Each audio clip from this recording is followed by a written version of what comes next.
नमस्कार, यो हो समाचारमा स्वागत छ। म दिपेश घिमिरे। म शशि नेपाल। सुरु गरौँ अहिलेसम्मका प्रमुख समाचारबाट।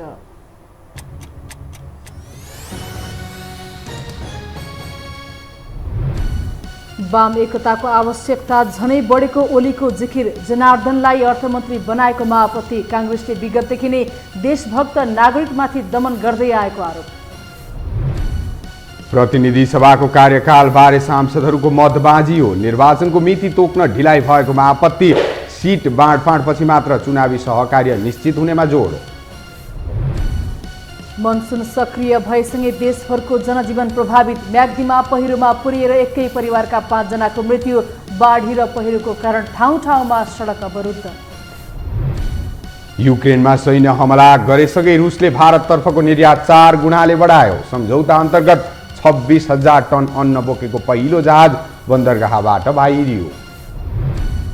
र साफ अन्डर-20 च्याम्पियनसिप फुटबलमा नेपाल र बङ्गलादेशसँग बराबरीमा रोकियो। अर्को चरणमा पुग्ने सम्भावना कमजोर। बङ्गलादेश पनि फाइनलमा प्रवेश।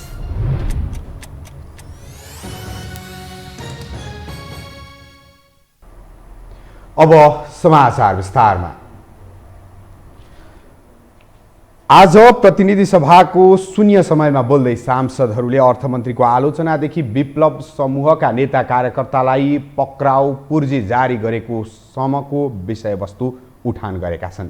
साथसाथै सरकारको पनि चर्को आलोचना गर्न सांसदहरूले भ्याए। एक रिपोर्ट। मंगलबारको प्रतिनिधि सभा बैठकमा सांसदहरूले समसामयिक विषयमा सरकारको कडा आलोचना गरेका छन्। नेकपा एमालेका सांसद महेश बस्नेतले अर्थमन्त्री जनार्दन शर्माप्रति व्यङ्ग्य गरे। सभाको शून्य समयमा बोल्दै सांसद बस्नेतले सहयोग नगर्ने कर्मचारी हटाउने, कमिसन नखुवाउने उद्योगीहरूलाई कारबाही गर्ने, चुनावी खर्च जुटाउने, गठबन्धन जिताउन एमाले हराउन लाग्ने भन्दै अर्थमन्त्री शर्माप्रति रोचक कटाक्ष गरे। कमरेड प्रचण्ड, कमरेड महादेव नेपाल, उपेन्द्रजी र दुर्गाजीलाई पनि धन्यवाद, गृहमन्त्रीजीलाई पनि धन्यवाद, छानबिन समितिलाई पनि धन्यवाद। मेटाएको सीसीटीभी फुटेज नदेखाएकोमा, म लगायत कर्मचारी सङ्गठन व्यक्तिको कल डिटेल नहेरेकोमा, अन्तर्वार्ता नलिएकोमा, एमालेको फरक मतलाई इग्नोर गरेकोमा, सत्ताको आडमा बहुमत पुराइ सफाई दिएकोमा, पुनर्मन्त्री पदकी नियुक्ति गराएकोमा, अर्थको सेटिङ कायम गराउनेछु, प्रधानमन्त्रीज्यू भाउजूको आदेश मान्नेछु, सुप्रिमोज्यू सेटिङ डेटिङभित्रै निश्चित डेटिङ बुझाउनेछु, सहयोग नगर्ने कर्मचारी हटाउनेछु, कमिसन नखाउने उद्योगीहरूलाई कारबाही गर्नेछु, चुनावी खर्च जुटाउनेछु, गठबन्धन जिताउन एमाले हराउन लाग्नेछु। अर्थको नामका अनर्थ मन्त्री जनार्दन नामका धनार्दन शर्मा बोल्दैछु। जनताले सबै मूल्याङ्कन गरेका छन्। महँगी भ्रष्टाचार अनियमितता कुशासन हिसाब गर्नेछन्। जनता विरोधी देश विरोधी गठबन्धन कमजोर हुनेछ। निर्वाचन आउँदैछ। धन्यवाद। त्यस्तै नेपाली कांग्रेसका सचेतक मेनबहादुर विश्वकर्माले नेपाल चक्रवर्ती कलेजले कानून संकायको शुल्क बढाउँदा आन्दोलन गर्ने विद्यार्थीमाथि प्रहरी र बााउन्सर लगाएर कुटपिट गरेको विषयमा सरकारको ध्यान आकर्षण गराए। बजारमा नेपाल चक्रवर्ती हबी कलेज छ र यसले अकस्मात आफ्नो कोर्सको BA LLB को कोर्सको 7,16,000 बाट 81,10,70,000 र LLM को 3,23,000 बाट 81,05,68,000 शुल्क बढायो। विद्यार्थीहरू आन्दोलित भए। आन्दोलनरत विद्यार्थीहरूले आफ्नै प्राङ्गणमा विद्यालय पोसाक कलेज पोसाकमा धर्ना दिए। कलेजको व्यवस्थापनले प्रहरी बोलायो। प्रहरीको सँगसँगै बाउन्सरहरू पनि बोलायो र विद्यार्थीमाथि कुटपिट गर्यो। त्यस्तै सांसद मीना सुब्बाले सरकारी विद्यालय र निजी विद्यालयका विद्यार्थीको शैक्षिक पहुँच समान बनाउन सरकारसँग माग गरिन्। 80% विद्यार्थी पढ्ने सरकारी विद्यालयहरूले एसीमा 20% र 20% विद्यार्थी पढ्ने निजी विद्यालयहरूले 80% राम्रो नतिजा ल्याउनु चिन्ताको विषय भएको उनको भनाइ छ। सरकारी र निजी विद्यालयमा अध्ययन गर्ने विद्यार्थी बीचको सिकाइ उपलब्धिमा किन यति ठुलो अन्तर? देशभरिका 80% विद्यार्थी पढ्ने सरकारी विद्यालयको शैक्षिक स्तर कहाँ छ? SEE मा पढ्ने राम्रा ग्रेड प्राप्त गर्नेमा सरकारी विद्यालयका विद्यार्थी 20% मात्र कम छन् भने 20% विद्यार्थी पढ्ने निजी विद्यार्थीको सफलता 80% छ। त्यस्तै सांसद मोहन बानियाले कर्णाली करिडोर निर्माणमा सेना थप गर्न सरकारसँग माग गरे। कर्णाली करिडोर निर्माण कार्य सुस्त भएको उनको गुनासो छ। अहिले 10 वर्ष भयो। 1 वर्षभित्र राष्ट्रिय राजमार्गसँग जोड्ने भनिएको अहिले नेपालको एकमात्र जिल्ला हुम्ला जिल्लामा अहिले त्यो करिडोरले चाहिँ छुन सकेको छैन। यसको गति कछुवा गतिमा चाहिँ गएको छ। नेपाली सेनाको चाहिँ कार्यदल निर्माण कार्यदललाई द्रुत गतिमा यो बाटो अगाडि लैजानको लागि चाहिँ थप कार्यदलको चाहिँ सेक्टरहरू बढाउन सकिन्छ भन्ने चाहिँ नेपाल सरकारले चाँडोभन्दा चाँडो यसको थप गर्नु पर्यो र आवश्यक बजेट छुट्याउनु पर्यो। त्यस्तै सांसद यशोदा गुरुङ सुवेदीले सरकारले विप्लव समूहलाई जारी गरिएको पक्राउ पूर्जी फिर्ता लिन माग गरिन्। उनले सरकारले विप्लव नेतृत्वको नेकपासँग भएको 3 बुँदे सहमति खारिज भएको हो भन्दै प्रश्न समेत गरिन्। मिति 2077 फागुन 21 गते नेपाल सरकार र सशस्त्र विद्रोहमा रहेको नेपाल कम्युनिस्ट पार्टी विप्लव समूह बीच शान्ति वार्ता सम्पन्न भएको थियो। वार्तामा सो समूहले उठाउँदै आएको राजनीतिक समस्याहरू वार्ता र संवादद्वारा समाधान गर्ने, आफ्नो पार्टीका सबै गतिविधिहरू शान्तिपूर्ण रूपमा सञ्चालन गर्ने तथा सरकारको तर्फबाट पार्टीमाथि लागेका प्रतिबन्ध हटाउने, बन्दीहरू रिहा गर्ने तथा नेता कार्यकर्तामाथि लागेका मुद्दा फिर्ता गर्ने भनी 3 बुँदे सहमति भएको थियो। परन्तु आज यसको 1.5 वर्ष पुगिसक्दा पनि सहमति बमोजिमको काम हुनु त कता हो कता झन् उल्टो।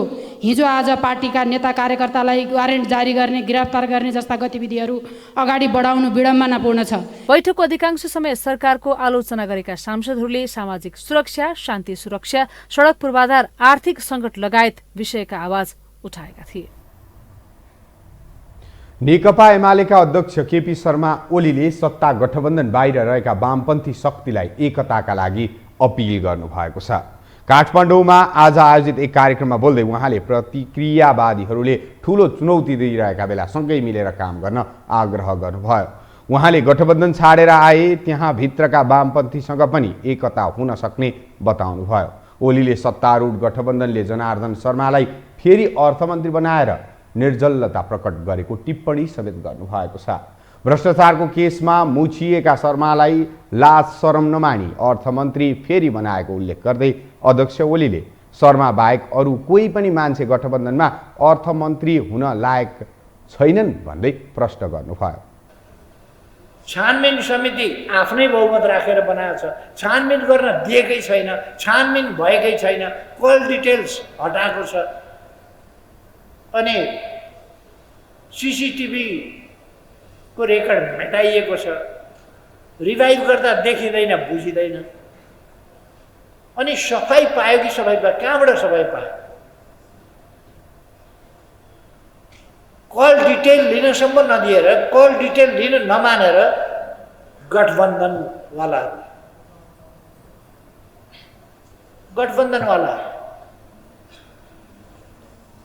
अनि फेरि अचम्म त के भने लाज शरम नमानी नेपाली जनतालाई कति साह्रो हेपेको, नेपाली जनताको विवेक र नेपाली जनताको नैतिक धरातलमाथि कत्रो हमला, गोरु लजाउने गरी गोरु पनि लजायो। अध्यक्ष ओलीले प्रचण्ड माधव नेपालहरूप्रति सङ्केत गर्दै काङ्ग्रेसलाई प्रमुख पार्टी बनाउने दुष्ट उद्देश्य राखेकाहरूसँग गठबन्धन तोडेर आए मात्रै एकता हुन सक्ने दोहोर्याउनुभयो। काङ्ग्रेसले विगतदेखि नै देशभक्त नागरिकमाथि दमन गर्दै आएको ओलीको आरोप थियो।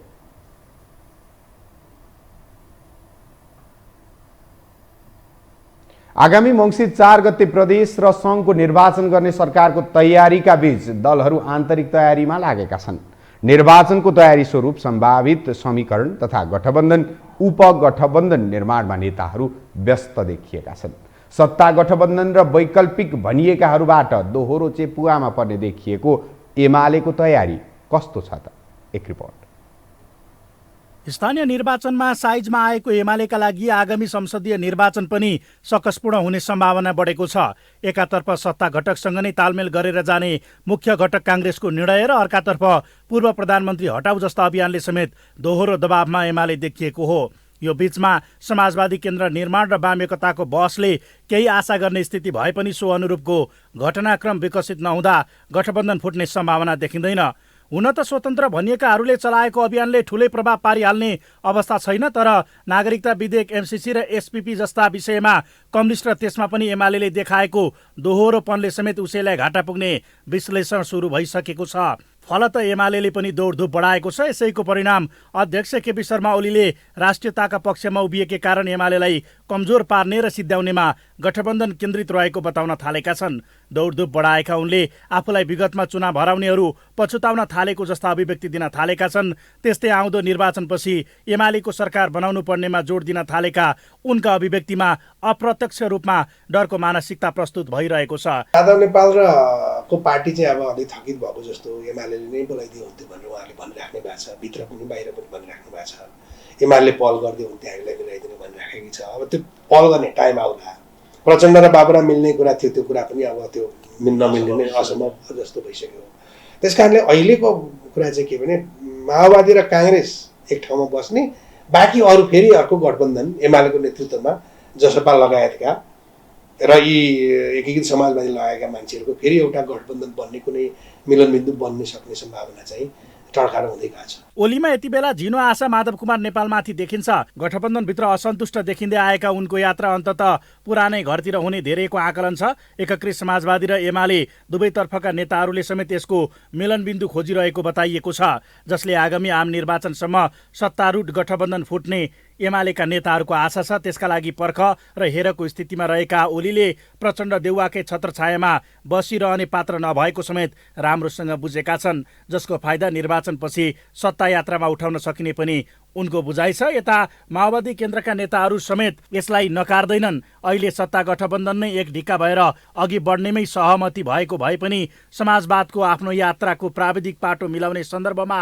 असम्भव केही नहुने उनीहरूको भनाइ छ। राजनीति हो, अब त्यो कुरा चाहिँ नि भोलि प्राविधिक विषयमा छलफल हुँदाखेरि कुरो मिल्दा नमिल्दा त्यो कुरा भयो भने मैले भन्न सक्दिनँ, किनभने सैद्धान्तिक रूपमा सहमति हुँदाहुँदै पनि भोलि त प्राविधिकको कुरा आउँदा कसैको चाहिँ नि आत्मस्वाभिमानमा मलाई नै चोट पर्यो, सिट सङ्ख्यामा यस्तो भयो उस्तो भयो आदि इत्यादि होला नि त। यस्तोमा चाहिँ नि सकभर त यसको व्यवस्थापन पान्देली गठबन्धनले गर्नुपर्छ भन्ने चाहिँ कुरा हो। अब त्यो भोलिको परिस्थिति थियो। अहिलेको आजको दिनमा त्यस्तो मैले चाहिँ नि देखेको छैन पान्देली गठबन्धनभित्रको कोही दलहरू। हुन त एमाले आफू राष्ट्रवादको मुद्दामा अडिग रहेकाले जित्ने सिटले अर्थ नराख्ने बताउँदै आएको छ। यो उसको केवल चित्त बुझाउने र मतदाता झुक्क्याउने अस्त्र मात्र हो। यो परिस्थितिमा 5 वर्ष प्रतिपक्षी बन्ने कि गठबन्धन फुटाउन आफू अलिक झुकेर सत्ताको यात्रा गर्ने दुई विकल्प मात्र एमालेसँग छ। यसमा एमाले दोस्रो विकल्प रोज्नेमा कुनै दुविधा नभए पनि त्यो परिस्थिति कहिले सिर्जना हुन्छ अहिले नै अनुमान गर्न सकिने अवस्था छैन। यो हो टेलिभिजनका लागि क्यामेरामा रविन्द्र तिमल सिन्हाका साथमा कुलचन्द्र विष्ट, काठमाडौँ। अब बाँकी समाचार। प्रतिनिधि सभामा उपस्थित सांसदहरूले सदन बाहिर पत्रकारहरूसँगको चुनावी सहकार्य र यसको सम्भाव्यताबारे आफ्नो धारणा प्रस्तुत गरेका छन्। सत्ता गठबन्धनका सांसदहरूले सिट बाँड्नपछि मात्र सहकारीको टुङ्गो लाग्ने बताउँदै गर्दा एमाले सांसदहरू पनि गठबन्धन आफ्नो प्राथमिकतामा नपरेको दावी गर्छन्। नेपाल कम्युनिस्ट पार्टी एकीकृत समाजवादीका नेता सोमप्रसाद पाण्डेले गठबन्धनमा आगामी निर्वाचनमा ठूलो मन बनाएर सिट बाँडफाँड गर्नुपर्ने बताएका छन्। मंगलबार संसद भवन बाहिर सञ्चारकर्मीहरूसँग बोल्दै नेता पाण्डेले यस्तो बताएका हुन्। उनले स्थानीय निर्वाचनमा सत्ता गठबन्धनमा कतै कांग्रेसको भन्दा समाजवादी र कतै माओवादीको पल्ला भारी भएर मिश्रित नतिजा आएकाले सिट बाँडफाँडमा समस्या नहुने बताए। नेता पाण्डेले स्थानीय तहको निर्वाचनमा समाजवादीको हैसियत छैन भनेर कांग्रेस र माओवादीले सिट दिन हिचकिचाए पनि आगामी निर्वाचनका लागि हैसियत बनाएको बताए। उनले शेरबहादुर देउवालाई प्रधानमन्त्री बनाउन माधव नेपालको भूमिका र स्थानीय तहमा समाजवादीले ल्याएको मतको आधारलाई हेरेर आगामी निर्वाचनमा सिट बाँडफाँड हुने दावी गरे। कति ठाउँमा नेपाली कांग्रेसको उम्मेदवारी भन्दा नेकपा एकीकृत समाजवादीको उम्मेदवारीको चाहिँ पल्ला भारी अथवा अलि पपुलर अलिक राम्रो खालको, कहीँ अब नेकपा माओवादीको, कहीँ नेपाली कांग्रेसको, यो सबै मिश्रित देखिन्छ। त्यसकारण चाहिँ म केमा विश्वस्त छु भने अलिकति मन खुल्ला तर ठुलो मन त गर्नै पर्छ गठबन्धनका हामी सहभागी दलहरूले। त्यस्तै नेकपा माओवादी केन्द्रका नेता हरिबोल गजुरेलले प्रतिनिधि सभालाई निर्वाचनका दिनसम्म जारी राख्ने विषयमा छलफल भइरहेकाले निर्वाचन घोषणा गर्नै ढिला भएको बताए। उनले अहिले गठबन्धनमा संसद जारी राख्ने विषयमा छलफल भइरहेको तर निर्वाचन मक्सिरमा गर्ने सहमति भएको बताए। उनले आगामी निर्वाचनमा समाजवादी केन्द्र बनाउने विषयमा हल्ला मात्रै भएको पनि बताएका हुन्। होइन, हामीले गठबन्धनबाट जाने भन्नेमै हाम्रो निर्णय भएको छ पहिलाकै जो गठबन्धन छ त्यसलाई कायम राख्ने, अन्य दलहरू जो गठबन्धन बाहिर छन् सम्भव भयो उनीहरूलाई पनि समेट्ने कोसिस हुन्छ। समाजवादी केन्द्र त्यत्तिकै प्रचारमा आयो, कुन समाजवादी केन्द्र, कस्तो समाजवादी केन्द्र होइन, गैर कम्युनिस्टसँग हो कि कम्युनिस्टहरूको बिचमा समाजवादी केन्द्र। त्यस्तै नेकपा एमालेका सांसद विशाल भट्टराईले सांसदको कार्यकाल कति रहने भन्ने नयाँ कानुन नबनेकाले आगामी निर्वाचनको उम्मेद्वारी दर्ता गर्ने दिनसम्म कार्यकाल रहने बताए। उनले एमाले कसैको वैशाखी नटेकी आफ्नै खुट्टामा उभिएर सशक्त रूपमा चुनाव लड्ने बताए। प्रतिनिधि सभाको कार्यकालको सम्बन्धमा अनेक किसिमका मतहरू अहिले व्यक्त भइरहेका छन्। स्पष्ट कानुनी व्यवस्थाको अभावमा कहिलेकाहीँ यस्ता अन्योलताहरू हुने गर्छन्। अब सरकारले के गर्छ मलाई थाहा छैन, तर अघिल्लोपल्ट संविधान सभाको सदस्य पनि हुँ म र त्यसबेला रूपान्तरित व्यवस्थापिका संसदको 4 वर्ष कार्यकाल समाप्त गरेर म फेरि टिकट लिएर खोटाङमा चुनाव लड्न जाँदा मैले जुन दिन नोमिनेसन गरेँ त्यसको अघिल्लो दिन मात्रै मेरो कार्यकाल सकिएको थियो। म आफै त्यसको भुक्तभोगी छु। उनले कसैले एमालेको चुनाव चिन्हमा मिलेर लड्ने कुनै पार्टी आए त्यसलाई स्वीकार गर्ने बताए। अन्य साना दलका सांसदहरू भने निर्वाचन लक्षित समीकरणबारे पार्टी आन्तरिक तयारीमा जुटेकाले निष्कर्षमा पुग्न नसकेको बताएका थिए। बजेट निर्माणमा अनधिकृत व्यक्तिको प्रवेशबारे अनुसन्धान गर्न जाँचबुझ समिति गठनको माग गर्दै परेको निवेदन सर्वोच्च अदालतले दर्ता गर्न अस्वीकार गरेको छ। आज परेको निवेदन सर्वोच्च अदालतका कायम मुकायम मुख्य रजिस्ट्रार नारायण प्रसाद पन्थीले दरपीठ गरिदिएका हुन्। सर्वोच्च अदालतमा पेश भएको निवेदन प्रशासनले दर्ता गर्न अस्वीकार गरी जाँच गर्ने आदेशलाई दरपीठ आदेश भनिन्छ। पन्थीले जाँचबुझका लागि कस्तो समिति बनाउने भन्ने बारे संसदको विशेष अधिकार हुने उल्लेख गर्दै निवेदन दर्ता गर्न अस्वीकार गरेका हुन्।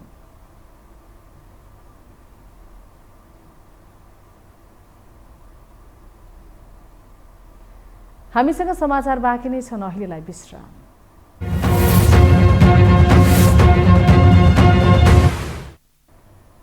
विश्रामपछि स्वागत छ। अब बाँकी समाचार। म्याग्दीमा पहिरोले पुरिएर एकै परिवारका 5 जनाको मृत्यु भएको छ। आज बिहान 6:30 बजे मालिका गाउँपालिका 2 रुममा पहिरो खस्दा 5 जनाको मृत्यु भएको जिल्ला प्रहरी कार्यालयका प्रहरी नायब उपरीक्षक तिलक भारतीले जानकारी दिनुभयो। पहिरोले 3वटा घर बगाएको थियो। एउटा घरका 5 जनाको मृत्यु र अर्कोमा बस्ने 2 जना घाइते भएका छन्। अर्को एउटा घर भने खाली नै रहेकाले मानवीय क्षति हुन भने पाएन। मृत्यु हुनेमा 36 वर्षीय धाम बहादुर विक, उनकी 34 वर्षीय श्रीमती राममाया, 15 वर्षीय छोरा नवीन, 13 वर्षीय छोरा राजन र 7 वर्षीय छोरी अस्मी छन्।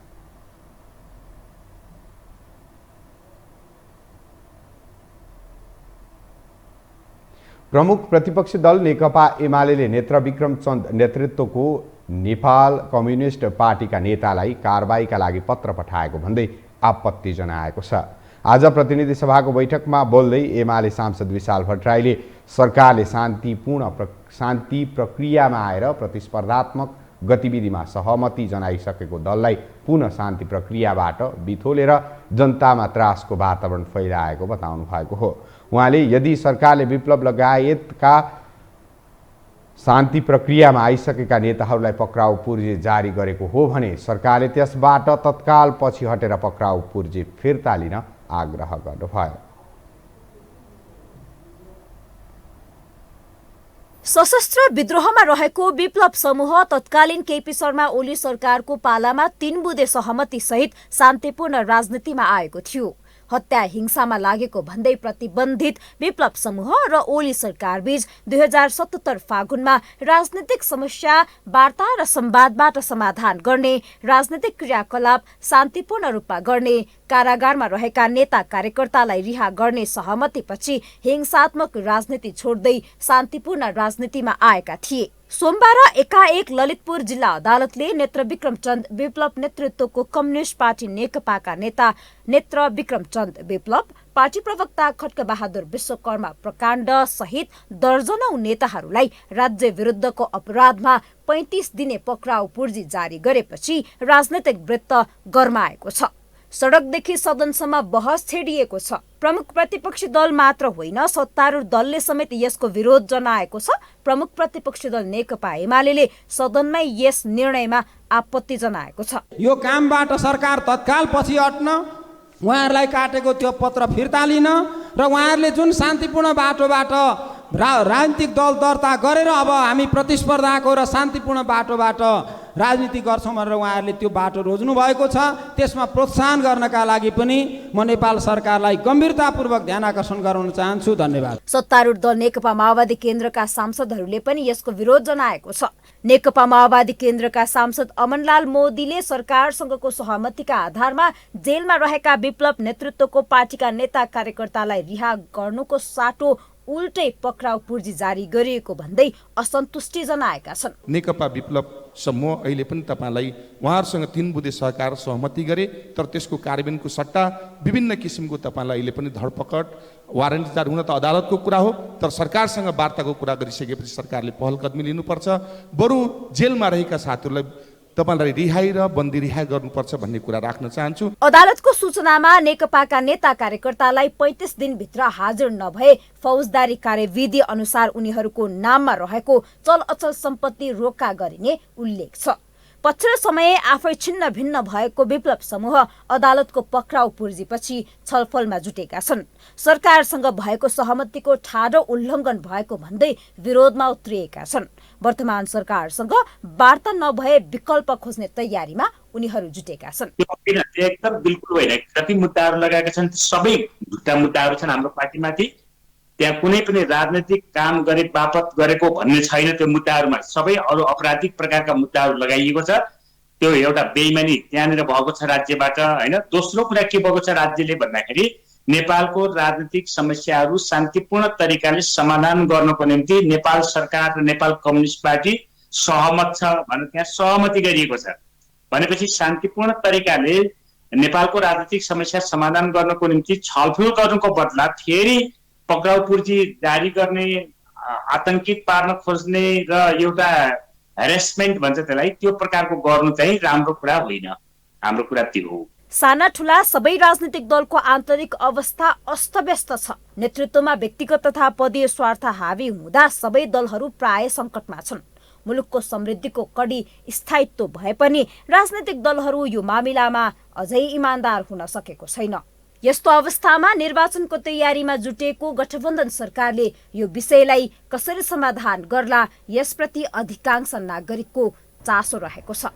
यो हो टेलिभिजनका लागि निम्लेकी शेर्पा, काठमाडौँ। पछिल्लो 24 घण्टामा थप 814 जनामा कोरोना संक्रमण पुष्टि भएको छ भने कसैको पनि मृत्यु भने भएको छैन। स्वास्थ्य तथा जनसङ्ख्या मन्त्रालयका अनुसार 5415 जनाको परीक्षणमा 814 जनामा संक्रमण पुष्टि भएको हो। यो सँगै कोरोना भाइरसको सक्रिय संक्रमितको संख्या 5144 पुगेको छ। पछिल्लो 24 घण्टामा 279 जना संक्रमण मुक्त भएका छन्। मन्त्रालयका अनुसार 4985 जना होम आइसोलेसनमा छन् भने 159 जना संस्थागत आइसोलेसन र 38 जना आइसियुमा छन्।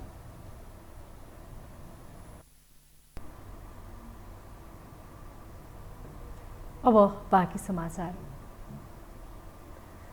काठमाडौँ उपत्यकामा विगत 2 सातादेखि फोहोर उठ्न सकेको छैन। नागरिकले घरको फोहोर सडकमा थुपार्न थालेपछि सङ्घीय राजधानीको सडक दुर्गन्धमय बनेको छ। एक रिपोर्ट। काठमाडौँ उपत्यकामा विगत 2 सातादेखि फोहोर उठेको छैन। फोहोर उठाउने विषयमा महानगर प्रमुखदेखि शहरी विकास मन्त्रीसम्मले आफ्नो योजना तयार पारे पनि समस्या जहाँको त्यही छ। काठमाडौँ उपत्यकाको फोहोर विसर्जनका लागि तत्काल दीर्घकालीन समाधानको खोजी गर्न नसके भोलिको दिनमा यो समस्या विकराल बन्ने निश्चित छ। राजनीतिक दाउपेचको कारणले पनि महानगरको फोहोरको समस्या झनै गिजोलिँदै गएको छ। उपत्यकाको फोहोरले यहाँका बासिन्दाको स्वास्थ्यमा गम्भीर प्रकृतिको समस्या निम्त्याउने देखिन्छ। समयमा फोहोर नउठाउँदा काठमाडौँ उपत्यकामा संक्रमणजन्य रोग फैलन सक्ने खतरा पनि उत्तिकै छ। साथै सडकमा भएको फोहोरबाट आउने गन्धले व्यापारमा पनि घाटा भएको व्यापारीहरूको गुनासो छ। नउठेको त भइसक्यो, तपाईँको 1.5-2 महिनै भइसक्यो। अहिले एकदम यो बालेन आएपछि चाहिँ उठ्नै छोड्यो भने पनि भयो, त्यस्तो भएको छ। अब यसले गर्दाखेरि हाम्रो त व्यापार एकदम पिटिक्कै व्यापारै छैन भन्ने नि भयो। अब यो गन्दा आएर नजिक यहाँ को आउँछ त खानलाई, अब कोही आउँदैन, फोहोरै उठेको छैन, गाह्रो छ। उठा त अब सबै अब यस्तै त हो नि, अब कोरोनाको टाइममा अब कोरोना पनि फैलिरहेछ, यसले झन् मान्छे लाग्छ धेरै हुन्छ नि त। अब कुकुरले यताउता छरपष्ट गरिदिन्छ, रोडमा हुन्छ, पुरै गाह्रो हुन्छ नि त हामीलाई। यहाँ त कस्टमरै आउँदैन यो फोहोर भएपछि तपाईँको। अरू त अब के भन्ने सर, अब हामीलाई त अब यहाँ बस्नै सक्दैन, गनाएर दुङ गनाउँछ। काठमाडौँ उपत्यकाको सौन्दर्यतामाथि नै प्रश्न उठ्ने गरी थुप्रिएको फोहोरबारे सरकार र राजनीतिक दलहरू पनि मौन देखिन्छन्। जनताले भोग्नु परेको समस्यामा सरोकारवाला निकाय सचेत देखिँदैन। फोहोरको समस्या काठमाडौँमा आज मात्रै आएको भने होइनन्। यो समस्या त हिजो पनि यस्तै थियो, भोलिको दिनमा पनि यस्तै नरहला भन्न सकिँदैन। फोहोरको समस्यालाई राजनीतिक दलहरूले चुनावी एजेन्डाको रूपमा समावेश गर्ने, तर समाधान भने कहिल्यै नगर्ने प्रवृत्तिले कालान्तरसम्म निरन्तरता पाउने जोखिम पनि उत्तिकै छ। हाम्रो पनि फेसबुक लगायत मिडियामा एकदमै आलोचना हुन्छ, खोइ त अहिलेसम्म फोहोर व्यवस्थापन नभएको। तुरुन्तै हाम्रो 2 अर्ब 5 अर्ब खर्च गरेर त्यो मसिन किनेर ल्याएर उत्पादन भनौँ न फोहोर व्यवस्थापन गर्न सकिन्छ। तर पनि गाली खाइ हामीले त्यो किन कुरिरहेको छौँ भन्दाखेरि हामीलाई तुरुन्तै चाहिने दीर्घकालीन नहुने व्यवस्थाहरू चाहिएको छैन। हामीलाई यस्तो चिज चाहिएको छ कि भोलि 30 वर्ष पछाडि 50 वर्ष पछाडि हाम्रो छोराछोरीले पनि हामीलाई गाली नगरोस् बाबुबाजेले देश बिगारे भनेर। जसरी अहिले मैले यहाँ यो मञ्चमा भन्दैछु कि 30 वर्ष ढिला भइसक्यो, पहिलाको मान्छेहरूले बिगारे। सस्टेनेबल डेभलपमेन्ट भने के हो, दिगो विकास भने के हो नबुझेर चाहिँ धेरै कुरा भएको छ। जस्तै हाम्रो डुप्लिकेसनकै कुरामा तपाईँको काठमाडौँ महानगरपालिकामा काठमाडौँ महानगरको मात्रै बजेट नभएर कहिले सांसदको बजेट हुन्छ, कहिले कुनै। केही दिनदेखि काठमाडौँमा फोहोर नउठ्दा सडकमा फेरि कुरूपता देखिन थालेको छ। सडकमा भएको फोहोर सिस्टोल लैजानु पर्ने हो, तर सडक मर्मतको काम भइरहेकोले काठमाडौँको फोहोर उठ्न नसकेको हो। भदौ 1 गतेबाट सिस्टोल बासीले फोहोर फाल्न नदिने उद्घोष गरेकोले तत्काल उपत्यकाको फोहोरको समस्याले समाधान पाउने देखिँदैन। अर्थमन्त्री जनार्दन शर्माले अहिलेको बजेट उत्पादनमुखी रहेकाले सबै उत्पादनमा जोड दिनुपर्ने आवश्यकता रहेको औल्याउनु भएको छ। उहाँले सरकारले ल्याएको बजेट कृषि उत्पादनमा केन्द्रित रहेको उल्लेख गर्दै उत्पादनको क्षेत्रमा लाग्न सबैलाई आग्रह समेत गर्नुभयो। मन्त्री शर्माले कृषिमा आत्मनिर्भरता र औद्योगिक उत्पादन मार्फत आयात प्रतिस्थापन गर्ने बजेटले व्यवस्था गरेको बताउनुभयो। उहाँले कृषिमा जोडे मात्रै मुलुकको अर्थतन्त्र सबलीकरण हुन सक्ने बताउनुभयो।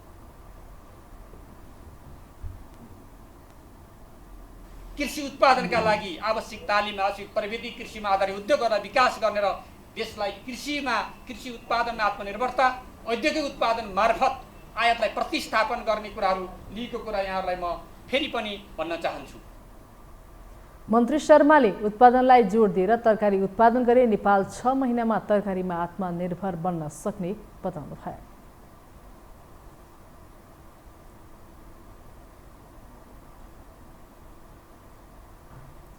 सरकारले गुणस्तरहीन खाद्यवस्तु बेचेर उपभोक्ताको स्वास्थ्यमाथि खेलवाड गर्ने 115वटा उद्योग फर्म तथा व्यापारी विरुद्ध मुद्दा दायर गरेको छ।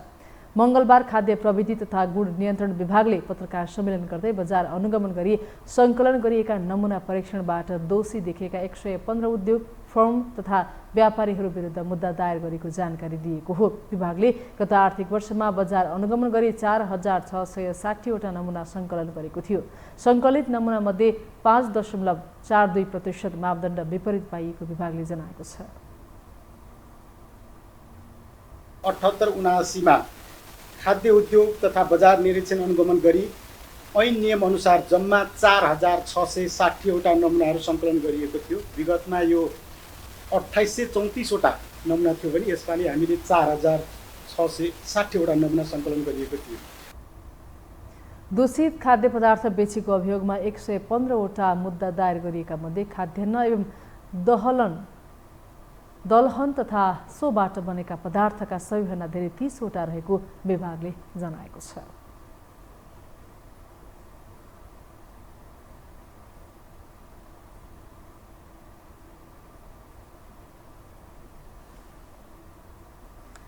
नेपाल स्टक एक्सचेन्ज नेप्से साताको कारोबारको तेस्रो दिन आज झिनो अङ्कले घटेको छ। आज नेप्से 2.81 अङ्कले घटेर 2193.43 बिन्दुमा बन्द भएको छ। त्यस्तै आज कारोबार रकममा गिरावट आएको छ। आज नेप्सेमा 3 अर्ब 29 करोड 32 लाख रुपियाँ बराबरको कारोबार भएको छ। आज कारोबार भएका कम्पनीमध्ये 82 वटा कम्पनीको सेयर मूल्य बढेको छ भने 92 वटा कम्पनीको सेयर मूल्य घटेको छ।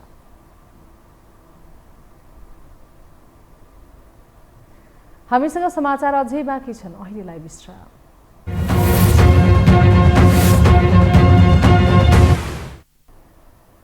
विश्रामपछि स्वागत छ। अब पालो अन्तर्राष्ट्रिय समाचारको।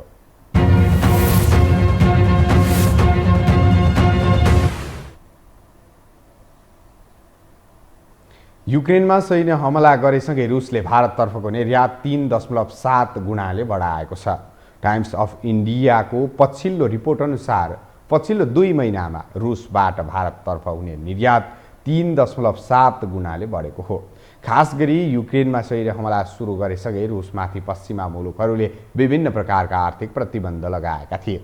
पश्चिमाको प्रतिबन्ध लागेसँगै रुसबाट निर्यात हुने पेट्रोलियम पदार्थको बजार समेत गुमेको थियो। यसैबीच रुससँग भएको महत्त्वपूर्ण सम्झौता अन्तर्गत युक्रेनबाट अन्न बोकेको पहिलो जहाज निस्किएको छ। टर्की र युक्रेनी अधिकारीहरूका अनुसार सोमबार बिहान ओडेसाको दक्षिणी बन्दरगाहबाट जहाजले यात्रा सुरु गरेको थियो। रुसले फेब्रुअरीदेखि युक्रेनी बन्दरगाहहरूमा अवरुद्ध कायम गर्दै आएको थियो।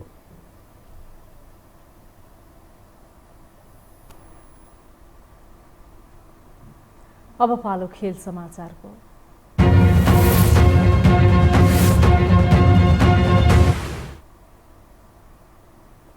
साफ अन्डर 20 च्याम्पियनसिप फुटबल अन्तर्गत नेपालले लिग चरणको अन्तिम खेलमा बङ्गलादेशसँग बराबरी खेलेको छ। भुवनेश्वर स्थित कालिङ्गा स्टेडियममा आज भएको खेलमा नेपालले बङ्गलादेशसँग 1-1 गोलको बराबरी खेलेको हो। प्रतिस्पर्धात्मक खेलको पहिलो हाफ गोलरहित बराबरीमा सकिएको थियो। खेलको दुवै गोल दोस्रो हाफमा भएको थियो। यस बराबरीसँगै नेपालले फाइनल पुग्ने सम्भावना कायम राखेको छ।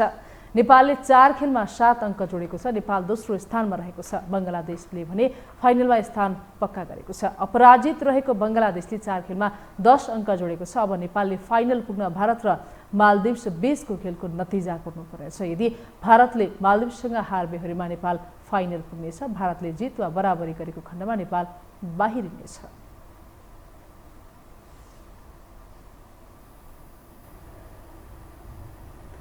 खेल समाचारसँगै हामी यो समाचारको अन्त्यमा आइपुगेका छौँ। बिदा हुनु अघि प्रमुख समाचार पुनः एकपटक।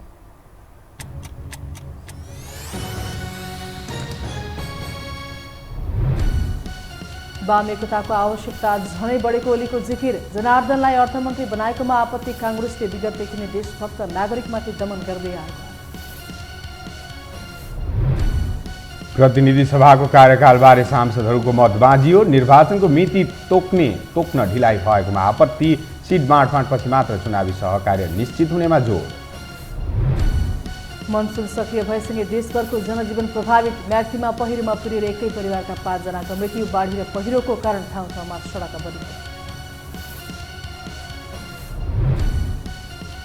युक्रेनमा सैन्य हमला गरेसँगै रुसले भारततर्फको निर्यात 4 गुणाले बढायो। सम्झौता अन्तर्गत 26,000 टन अन्न बोकेको पहिलो जहाज बन्दरगाहबाट बाहिरियो।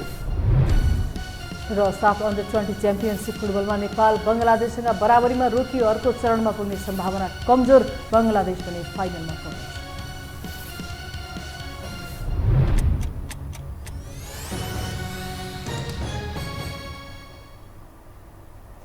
हवस् त यो समाचार सकियो। समाचार बुलेटिनका साथै यो टेलिभिजनका सम्पूर्ण कार्यक्रम यो टेलिभिजन.com, यो खबर.com, युट्युब र फेसबुकमा पनि पढ्न र हेर्न सक्नुहुनेछ। मोबाइलमा यो टिभी एप डाउनलोड गरी हामीलाई प्रत्यक्ष हेर्न सक्नुहुनेछ। तथ्यसहितको निष्पक्ष समाचार तथा मनोरञ्जनका लागि हेर्दै रहनुहोला यो टेलिभिजन। नमस्कार।